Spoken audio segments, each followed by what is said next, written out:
नमस्कार साथियों। आज की क्लास की शुरुआत हम वसीम बेरेली की दो पंक्तियां हैं कि कब कौन सी कैसी कहाँ कैसी बात कही जाती है। अगर ये सलीका हो तो हर बात सुनी जाती है, अगर ये सलीका हो तो हर बात सुनी जाती है। आज की क्लास में हम दो संत संप्रदायों के बारे में चर्चा करेंगे। चाहे आप राजस्थान के किसी भी एग्जाम की तैयारी कर रहे हो, पुलिस, कांस्टेबल, पटवार, REET, first grade, second grade, आप किसी भी एग्जाम की तैयारी कर रहे हो, संत संप्रदाय ये आपके एग्जाम में अवश्य पूछा जाता है। इनमें से एक क्वेश्चन पुटअप जरूर होता है। तो आज हम ऐसे ही दो संप्रदायों की चर्चा करेंगे, जिनमें से पहला संप्रदाय है चरणदास जी संप्रदाय। पहला चरणदास जी संप्रदाय, इनके प्रवर्तक थे चरणदास जी। इनके प्रवर्तक कौन थे? चरणदास जी। और इनका मूल नाम था रणजीत। इनका मूल नाम क्या था? रणजीत। और ये कहाँ के थे? इनका जन्म कहाँ हुआ था? तो इनका जन्म हुआ था डेहरा गांव अलवर में। इनका गांव था अलवर में, डेहरा गांव, जिनमें इनका जन्म हुआ था। और इनके पिता का नाम था मुरलीधर। इनके पिता का क्या नाम था? मुरलीधर। और माता का नाम था कुंजो देवी। ये इनके माता पिता का नाम हो गया। और इनके गुरु थे सुखदेव जी। इनके गुरु कौन थे? सुखदेव जी।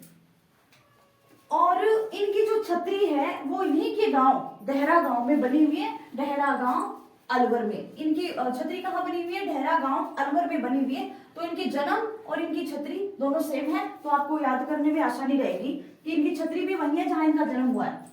और इनकी पीठ है ना, वो याद आपको अवश्य याद रखनी है, वो है दिल्ली में। इनकी पीठ कहाँ है? दिल्ली में।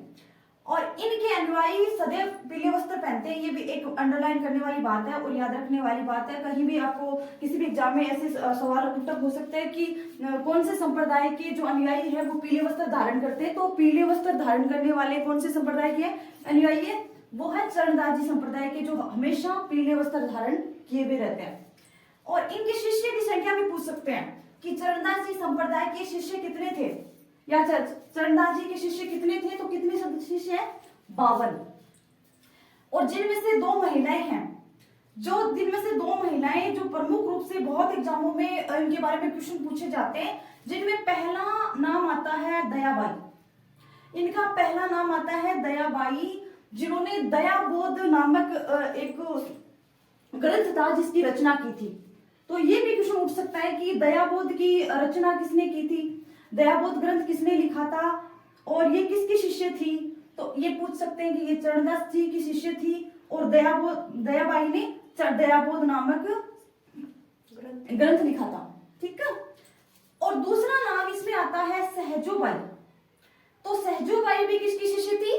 सहजोबाई भी चरणदास जी की शिष्य थी और इन्होंने सहज प्रकाश नामक एक ग्रंथ की रचना की थी। तो ये क्वेश्चन भी पूछ सकते हैं एग्जाम में, किसी भी एग्जाम में। अगर आप किसी भी एग्जाम की तैयारी कर रहे हो तो ये क्वेश्चन अवश्य पूछा जाता है। कई एग्जामों में आया भी है कि सहज प्रकाश नामक जो ग्रंथ है उसकी रचना किसने की थी और वो किसकी शिष्य थी। तो ये भी पूछ सकते हैं कि सहज प्रकाश नामक जो ग्रंथ है वो किसने लिखा था। तो आपको कहाँ पे आपको टिक करना है? सहजोबाई पे। और ये पूछ सकते हैं, पूछ ले, आपको याद होना चाहिए, दिमाग में फील्ड होना चाहिए। तो आगे की एक सबसे बड़ी बात जो इनके बारे में है वो ये है कि इन्होंने नादिर शाह के आक्रमण की भविष्यवाणी की थी। तो ये सबसे बड़ी बात है कि नादिर शाह के आक्रमण की भविष्यवाणी किस संत ने की थी। तो वो आपको याद रखना है, चरणदास जी ने नादिर शाह के आक्रमण की भविष्यवाणी की थी कि नादिर शाह आक्रमण करेगा। ये बात आपको अवश्य याद रखनी है क्योंकि ये कई एग्जामों में पूछा जाता है। और अब सबसे बड़ी चीज आपको जो याद रखने वाली चीजें हैं, जो आपको मिलान वाले क्वेश्चनों में भी ऐसा पूछा जा सकता है, सीधा भी पूछा जा सकता है।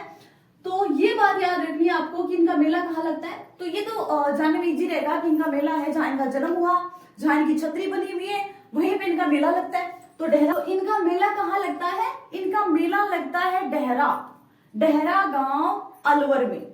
अलवर में इनका मेला लगता है, डेहरा गांव अलवर में।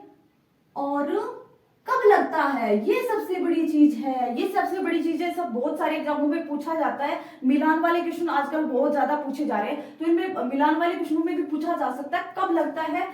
तो आपको याद रखना है भाद्रपद शुक्ल तृतीया को।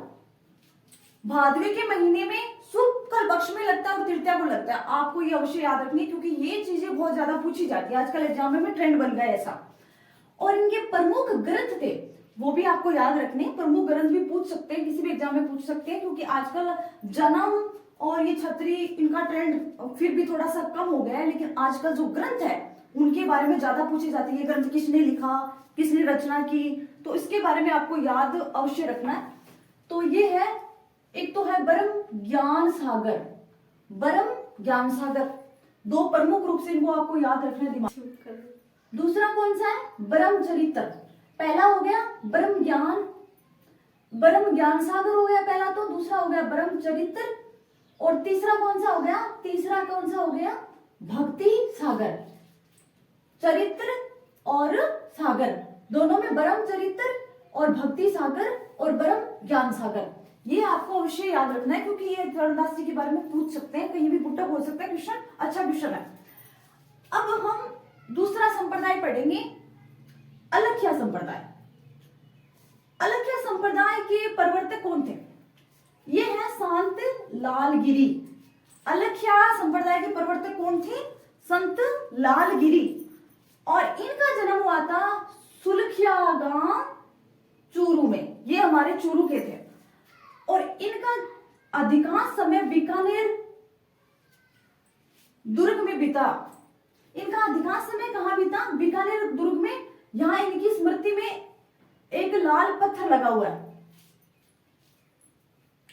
इनकी ये चूरू के थे यार, हाँ ये चूरू के थे और सुलखिया गांव में इनका जन्म हुआ था, और इन्होंने जो अपना अधिकांश समय बिताया था वो बीकानेर का जो दुर्ग है ना वहां पे बिताया था। उनकी स्मृति में एक लाल पत्थर भी लगा हुआ है, क्योंकि उस टाइम में क्या होता था कि जो बीकानेर थी वो हमारी सबसे बड़ी रियासत थी और चूरू उसके अंडर में आता था, तो उसके कारण उन्होंने ज्यादातर अपना समय बीकानेर में बिताया और लगभग उन्होंने अपना जीवन बिताया। उसी कारण यहाँ पे इनकी स्मृति में एक लाल पत्थर लगा हुआ है, लाल पत्थर लगा हुआ है, और इनका अंतिम समय गलता में बीता, जहां इनकी समाधि बनी हुई है। ये सबसे बड़ी चीज है, चूरू में जन्म हुआ, बीकानेर में रहे दुर्ग में, और वहां पर लाल पत्थर लगा उनकी स्मृति में, लेकिन इनका जो अंतिम समय था वो गलता में बीता था। गलता जी पीठ है जयपुर में, जहां पे बीता था, और जहां पर इनकी समाधि बनी हुई है। सबसे बड़ी चीज इनकी समाधि कहाँ पे है, गलता में इनकी समाधि बनी हुई है। तो ये याद रखने वाली चीज है, इनका जन्म चूरू में हुआ और बीकानेर में इनका समय बीता, इनके जीवन का अधिकांश समय बिताया, लेकिन इनकी जो पीठ है जहां पर इनका समाधि है वो गलता जी जयपुर में। और सबसे बड़ी चीज जो आपको याद रखनी है, लालगिरी के कुंडलीय प्रसिद्ध है। कुंडलीय कहाँ के प्रसिद्ध है, लालगिरी के कुंडलीय प्रसिद्ध है, ये बात आपको अवश्य याद रखनी है। और ग्रंथ में पूछा जाता है प्रमुख ग्रंथ, तो इनका प्रमुख ग्रंथ था अलख स्तुति प्रकाश। इसी के बेस पे आपको ऐसे याद रख सकते हैं, अलख्या संप्रदाय, अलख और स्तुति प्रकाश, ये इनका प्रमुख ग्रंथ था। अब आपको ये अवश्य याद रखना है। Thank you everyone. अवश्य आपको क्लास पसंद आई होगी। अगर आप हमारी क्लास पसंद आती है तो आप इसको लाइक कीजिए, शेयर कीजिए, सब्सक्राइब कीजिए। Thank you.